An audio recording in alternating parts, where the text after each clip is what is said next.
आता शेतकऱ्यांसाठी एक आनंदाची बातमी आहे। पीएम किसान हप्ता हा आज जमा होणार आहे। आजपासून नमो शेतकरी योजनेचं वितरण केलं जाणार आहे। शेतकऱ्यांना पीक विम्याचे 2400 कोटी रुपये मिळणार आहेत। 10 लाख खात्यांमध्ये सगळे मेसेजेस येणं सुरू झालेलं आहे। राज्यातील शेतकरी बांधवांना सर्वात मोठा दिलासा मिळालेला पाहायला मिळतंय। आताच तुम्ही पाहिलं आहे की सरसकट शेतकरी बांधवांच्या खात्यावरती नमो शेतकरी योजनेचे, पीएम किसान योजनेचे आणि पीक विम्याचे तिन्ही योजनेचे पैसे या ठिकाणी आता आपल्याला पाहायला मिळते की जमा होताना सुरुवात झाली आहे। बघा इकडे काल सोमवार होता, काल सुद्धा जवळपास 30 ते 40% शेतकरी बांधवांना हे वाटप झाल्याला आपल्याला माहिती आता समजत आहे। बघा इकडे जे उरलेले जिल्ह्याचे शेतकरी ज्या ठिकाणी वाटप अजून झालेलं नाही, ज्या जिल्ह्यांची यादी इथं समोर येणार आहे, तिथे काल सुद्धा काही जिल्ह्यामध्ये झालं होतं। काल सोमवार होता, जशा प्रकारे काल पद्धतीने वितरण झालं पैशाचं, त्याचप्रमाणे आज सुद्धा वितरणाला सुरुवात झाली आहे। तुमच्या खात्यामध्ये, तुमच्या बँक खात्यामध्ये आता सुरुवात होणार आहे पैशाची। शिल्लक राहिले असतील जिल्हे, त्यांना आज मंगळवारपासून उद्यापर्यंत हे पैसे तुमच्या खात्यामध्ये जमा होणार आहेत। नमो शेतकरी योजनेचे 2000, पीएम किसान योजनेचे 2000, तसेच पीक विम्याचे भरलेले जे पैसे असतील 28,000, 35,000, 32,000 या पद्धतीने तुमच्या बँकेत डायरेक्ट खात्यामध्ये येणार आहे। डीबीटीच्या द्वारे तुमच्या खात्यामध्ये येणार आहेत। बघा इकडे शेतकरी बांधवांनो, तुम्ही हा क्षण विसरू नका। सरकारच्या माध्यमातून मागच्या आठवड्यामध्ये सांगण्यात आलं होतं की जून महिन्यामध्ये सर्व काही या ठिकाणी शेतकऱ्याच्या योजनेचे पैसे या ठिकाणी मिळले जातील, पण नमोचे पैसे मिळणार, पीएमचे पैसे मिळणार, पण पीक विम्याचे मिळणार हे अद्याप आम्हाला एवढी माहिती नव्हती। पण जून महिन्यामध्ये मिळणार हे मात्र खरं होतं। पण 1 जून होता, सोमवार, जवळपास 12 ते 13 जिल्ह्यामध्ये वाटप सुरू करण्यात आलं होतं। पण आज वाटपाचा दुसरा दिवस, पण 16 जिल्हे उरले आहेत। अजून 16 जिल्हे ज्यामध्ये अजूनपर्यंत व्यवहार झालेला नाही आहे। थोड्याच वेळामध्ये रक्कम तुमच्या बँकेच्या खात्यावरती जमा होणार आहे। त्यामुळे जराही न वेळ घालवता तुमच्या बँकेच्या खात्यावरती लक्ष असू द्या। ज्या शेतकऱ्यांनी आपल्या बँकेची केवायसी पूर्ण करून ठेवली आहे, त्यांच्या बँकेचं खातं state bank of India, Maharashtra bank of India, bank of Maharashtra, post office bank, महत्त्वाच्या बँकेमध्ये ज्याचं खातं आहे, पैशाचं वितरण या ठिकाणी सर्वात पहिल्यांदा होणार आहे। आता बघा इकडे आजपर्यंत तुम्ही आज पैसे येणार आहे, उद्या पैसे येणार आहे, याची तुम्ही आतुरतेनं वाट पाहत होता, पण पैशाची वेळ आता आलेली आहे। त्यामुळे केंद्र सरकारच्या माध्यमातून 12,700 कोटी रुपयाचा निधी मागवण्यात आला होता। तर या ठिकाणी परवा दिवशी तुम्हाला हा निधी देण्यात येणार होता, पण जून महिना जसा चालू होईल तसे सर्व निधी तुमच्या बँकेच्या खात्यात जमा होतील। 12 ते 13 जिल्ह्यामध्ये वाटप जोरदार पद्धतीने सुरू झालेलं आहे, पण अजून 16 जिल्ह्यामध्ये वाटप सुरू होणार आहे। त्यामुळे 24 तासाच्या आतमध्ये 30 जिल्ह्यांमध्ये वाटप करायला लागले आहेत। त्यापैकी काल सोमवार 12 ते 13 जिल्ह्यामध्ये वाटप झालेलं आहे। त्यामुळे दुपारी 2 नंतर ते 3 नंतर बँकेच्या अचानक सर्व्हर डाऊन होतो, प्रॉब्लेम पूर्ण सुरू होतो। त्यामुळे जे इंटरनॅशनल बँका असतील, नॅशनल बँका असतील किंवा खासगी बँका असतील, या बँकेमध्ये थोडीफार अडचण होते पैशाची। त्यामुळे आज काल झाला आणि आजचा दिवस आहे तो पूर्णतः तुम्हाला वाटप मध्ये घालवला गेला आहे। आणि उद्याचाही दिवस बहुतेक मला जाऊ शकतो की अजून जे जिल्हे राहिले असतील त्या ठिकाणी हे वाटप होणार आहे। सोमवारी पैशाचे वितरण झालं नव्हतं, त्यांनी आज मंगळवारी वाटप होणार आहे। बघा, काहींना प्रॉब्लेम झाला असेल किंवा काहींच्या बँक खात्यामध्ये पैसे आले नसतील तर आज सुद्धा येतील।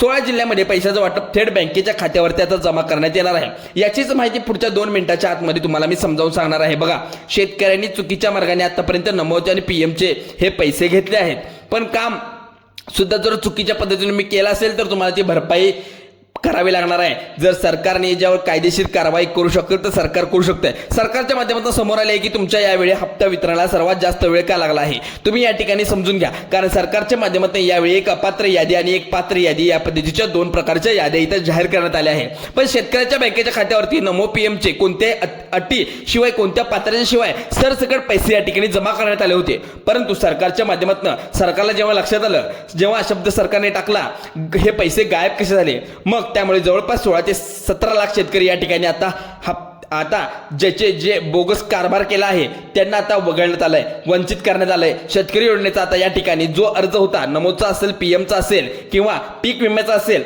जो विमा भरलाय त्यांनाच अर्ज आता काहींचे भरपूर ठिकाणी, खूप ठिकाणी संपत्ती असेल, म्हणजे ज्यांची 7-12 मोठा असेल त्यांना काय पैसे मिळणार नाही, पण ज्यांना पैसे मिळाले त्यांचे पैसे वसूल करण्यात येतील। म्हणजे बघा, बोगस कारभार जर केला असेल तर तुम्हाला हे पैसे तात्काळ भरावे लागणार आहेत परत। बघा इकडे तुम्हाला हे सांगतो आता महत्वाची बातमी म्हणजे काय, लवकर का पैशाचं वितरण चालू केलं, कारण सुद्धा सरकारच्या माध्यमातून समोर आलंय की सरकार काय म्हणतंय, जर तुम्ही व्यवस्थित या ठिकाणी चुकीच्या मार्गाने जर गोरगरीब शेतकरी बेरोजगार माणसाचे जर पैसे जर हा श्रीमंत शेतकरी घेत असेल तर त्याच्याशी कायदेशीर कारवाई करण्यात येईल. अनेक शेतकरी आता पीक विमा जो भरला आहे 28,000 ते 32,000 ते 35,000 2022 पासून तर 2025 ते 26 पर्यंत जो रखडलेला पीक विमा आहे तुमच्या खात्यामध्ये तुम्हाला येणार आहे. त्यामुळे जराही विलंब न करता तुम्ही कायदेशीर पद्धतीने अर्ज भरा. मी एक विनंती करतो, पीक विमा जास्त मिळावा या ठिकाणी रक्कम जास्त सरकार द्यावं, त्या चुकीच्या मार्गाने देखील दुसऱ्याच्या जमिनी दाखवून सरकारच्या गायरान जमीन असतील तर त्या दाखवून या ठिकाणी विमा भरलेला होता. अशा शेतकऱ्यांनी या ठिकाणी ₹1 सुद्धा विमा या ठिकाणी जमा करण्यात येणार, जे खरोखर आपल्या स्वतःच्या सातबारावर जे जमा केले आहेत त्यांनाच हे हेक्टरीचे पैसे मिळणार आहेत. बघा 2021, 22, 23, 24 आणि 25 5 वर्ष झालं फक्त शेतकऱ्याने विमा भरण्याचं काम केलं होतं. अद्याप शेतकऱ्याच्या खात्यावरती विमा या ठिकाणी आलेला नव्हता, म्हणून ₹28,000 3 वर्षाचा रखडलेला पीक विमा थेट शेतकरी बांधवांच्या खात्यावरती आता जमा करण्यात येत आहे. त्यामुळे नमोचे हे पैसे ₹2,000 तुमच्या खात्यावरती आले आणि पीक विम्याचे सुद्धा पैसे तुमच्या खात्यावरती यायला सुरुवात झाली आहे. ही लिस्ट वेगळी काढली. आज मंगळवार आहे आणि महिन्याच्या दुसरा दिवस आहे, 2 जून आहे आणि सरकारच्या माध्यमातून डायरेक्ट बेनिफिट ट्रान्सफर पद्धतीने तुमच्या खात्यामध्ये हे पैसे यायला सुरुवात झाली आहे. शेतकरी बांधवांच्या खात्यावरती पैसे यायला सुरुवात झाली, पण 2 मिनिटं लक्ष देऊन ऐकायचं आहे. 16 जिल्ह्यामध्ये या ठिकाणी आज वाटप होणार आहे. 16 जिल्ह्यांची यादी झटपट पद्धतीने आपण पाहिली आहे. पण बघा इकडे कोणकोणते जिल्हे राहिलेत आणि कोणकोणते जिल्हे आज वाटप होणार आहे याची सुद्धा आपण संपूर्ण माहिती आपण पाहणार आहोत. तुमच्या अर्जाची आम्ही पण पाहिले असेल की करोडो काही जणांची संपत्ती असून त्यांनी सुद्धा हा फॉर्म भरलेला आहे. आता करोडो शेतकरी सुद्धा आहेत, नमो शेतकरी असू दे, PM किसान असू दे, पीक विमा असू दे, यांनी त्यांनी तुमचे जे तुम्ही जो फॉर्म भरला आहे त्याचे हप्ते तुम्हाला तुमच्या खात्यात येणार आहे. 16 ते 17 लाख शेतकरी अपात्र ठरले आहेत. तुम्हाला मागाशी सुद्धा सांगितलं, आता सुद्धा सांगतोय, याचा फायदा सरकारला होणार नाही तर शेतकऱ्यांनाच होणार आहे. शेतकऱ्यांना पैसे आले परंतु त्याने आले नाहीत असे काही शेतकरी भरपूर आहे. पण का आले नाही त्याचा विचार तुम्ही केला नाही. शेतकऱ्यांनी चुकीच्या मार्गाने फॉर्म भरला असेल पीक विम्याचा तर तुम्हाला पीक विम्याचे पैसे आले नाहीत. हाच मी तुम्हाला मुद्दा सांगतोय. महिन्याभरात तुम्हाला तुमचा अर्ज आता बेकायदेशीर भरलेला असा एक मेसेज येऊ शकतो. शेतकरी पिकासाठी जर कर्ज काढला असेल तर तुम्ही माहित आहे कर्ज तुम्हाला मिळाले की नाही. जर तुम्ही चुकीच्या पद्धतीने कर्ज भरला असेल तर तुम्हाला मिळणार नाही आहे. त्यामुळे मी तुम्हाला सांगतो, जर चुकीच्या पद्धतीने कोणी भरला असेल फॉर्म आत्ता भरू नका. 16 जिल्ह्यामध्ये आता पैशाचं वितरण होणार आहे. त्यामुळे माहिती ही समोर आली आहे. सूत्रांच्या मार्फत आमच्यापर्यंत माहिती येते सगळे. त्या पद्धतीने आम्ही तुम्हाला सांगतो. खेडेगावातील अनेक शेतकरी आहेत त्यांचे लेट अर्ज भरले आहेत. म्हणजेच काय झालं होतं लक्षात ठेवा, अनेक शेतकऱ्यांना PMचे जो पीक विम्याचे हप्ते जे येतात त्यांना जरा लेट सर्व्हर तिथं प्रॉब्लेम असल्यामुळे त्यांना जरा लेट फॉर्म भरलेला आहे. पैशाचं वितरण डायरेक्ट बेनिफिट ट्रान्सफरद्वारे DBTच्या माध्यमातून तुमच्या खात्यामध्ये करण्यात येतं. पण सरकारच्या माध्यमातून गोरगरीब आणि गरजू शेतकरी जिल्हे आहेत त्या ठिकाणी पहिल्यांदा हे वाटप केलं जाणार आहे. त्या ठिकाणी बघा आज त्या ठिकाणी मंगळवार महिन्याचा दुसरा दिवस 2 जून वितरण करण्यात आलं आहे. पण 16 पैकी जे 6 जिल्हे या ठिकाणी दुपारी 3 वाजेपर्यंत जबरदस्त या ठिकाणी डायरेक्ट बेनिफिट ट्रान्सफरद्वारे 2 आणि 2,000 ते प्लस 28,000 ते करून म्हणजे टोटल 32,000 एका शेतकऱ्याच्या खात्यावरती आज जाहीररित्या गेले आहेत. त्यामुळे तुम्ही काळजी करू नका. 3 हप्ते तुमच्या बँक खात्यामध्ये येणार आहेत. नमोचा, PMचा आणि पीक विम्याचा जो काही तुम्ही अर्ज भरलाय योग्यरित्या भरला असेल तर तुम्हाला हे झटपट पटापट पैसे येणार आहेत. त्यामुळे जराही न वेळ घालवता तुमच्या बँक खात्यावर तुम्ही नजर ठेवून असली पाहिजे, कारण की तुमची EKYC सुद्धा कंप्लीट असली पाहिजे.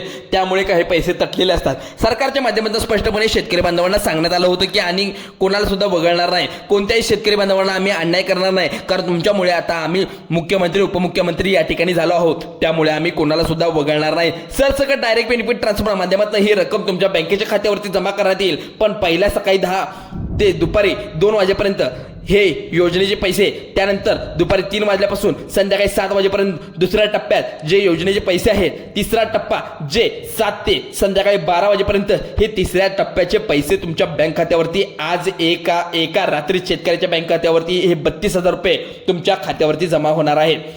जे शेतकरी वगळले आहेत त्यांनी त्यांच्या चुकामुळे वगळले आहे. सूत्रांमार्फत माहिती अशी समोर आली की सरकार या ठिकाणी तिजोरीमध्ये जो फंड आहे तो शेतकरी बांधवांच्या खात्यावरती देण्याचा आता तयारी पूर्ण केली आहे. आता तुम्ही पाहिला कर्जमाफीची सुद्धा न्यूज इथं मोठ्या प्रमाणे व्हायरल होत आहे. आता आज कर्जमाफीची घोषणा सरकारने केली आहे, पण अधिकृत तारीख त्यांनी घोषित केलेली नाही आहे. त्यामुळे आपण आतापर्यंत थांबलो आहोत. त्यामुळे तुम्ही काळजी करू नका. 16 जिल्हे ज्या ठिकाणी हे वितरित होणार आहे त्या जिल्ह्याची सुद्धा आपल्यापर्यंत लिस्ट आली आहे. बघा इकडे नमूदचा हप्ता जो आहे, नमूदचा हप्ता जो 4 महिने पूर्ण झाले आहेत, 4 महिन्यातून एकदा नमूदचा हप्ता राज्य सरकारच्या माध्यमातून दिला जातो. त्यानंतर PM किसानचा सुद्धा हप्ता 4 महिन्यातून एकदा आता दिला जातो. कारण की काही चुकीच्या पद्धतीने फॉर्म भरल्यामुळे सरकारला थोडाफार वेळ लागला होता. पण आता डीबीटीच्या माध्यमातून लवकरात लवकर तुमच्या बँकेच्या खात्यावरती आता तुम्हाला हे पैसे मिळणार आहे. बघा इकडं पीक विम्याच्या भरलेला जो चौकशीच्या दरम्यान अनेक शेतकरी या ठिकाणी सापडले होते. जमिनीचा सुद्धा या ठिकाणी भरलेला पीक विमा जो नसलेला आहे तरी सुद्धा तिथं दाखवलं आहे की ऑनलाईन भरलेला आहे. खेडेगावात कोणत्या जिल्ह्याची आता निवड या ठिकाणी करण्यात आली आहेत ती आपण संपूर्ण यादी या व्हिडिओच्या माध्यमातून आता शेवटी पाहणार आहोत. पहिल्यांदा इकडे बघा, पहिला जो जिल्हा सांगितलाय तो हिंगोली, नंतरचा आहे तो अमरावती, लातूर, त्यानंतर परभणी, धाराशिव, बीड, नांदेड, जालना, छत्रपती संभाजीनगर. बघा या भागामध्ये जे जिल्हे निवडले आहेत हे जिल्हे आहेत सरकारच्या माध्यमातून शेतकऱ्यांचे जिल्हे म्हणून घोषित केले आहेत. त्यामुळे शेतकऱ्यांच्या जिल्ह्यामध्ये लवकरात लवकर 3ही योजनेचे पैसे आता जमा करण्याची शक्यता लवकरात लवकर वर्तवली आहे. सूत्रामार्फत सांगण्यात आले की त्यामुळे जे आधार कार्ड बँक खात्याशी लिंक करून घेतले ते लवकरात लवकर अपडेट करून घ्या. जन्मतारीख जर चुकीची असेल तर नीट करून घ्या. तुमचं नाव जर वेगळं असेल तर नीट करून घ्या. म्हणजे व्यवस्थितरित्या KYC पूर्ण केल्यास तुम्हाला तुमच्या खात्यात आज संध्याकाळी पैसे आलेले दिसतील. सूत्रामार्फत वर्तवण्यात आलेल्या या माहितीनुसार अजून एक माहिती दिली आहे की बघा इकडे आधार कार्ड असेल, तुमचं पॅन कार्ड असेल ते तुमच्या बँक खात्याशी संलग्न पाहिजे, म्हणजे लिंक असलं पाहिजे. त्यासाठी तुम्हाला लवकरात लवकर ह्या योजनेचे पैसे तुमच्या खात्यावर मगच येणार आहे. त्यामुळे जराही न वेळ घालवता आत्ताच्या व्हिडिओला लाईक करा, शेअर करा आणि तुमच्या मित्रपरिवारामध्ये महाराष्ट्रामध्ये शेअर करायला विसरू नका. जय हिंद, जय महाराष्ट्र.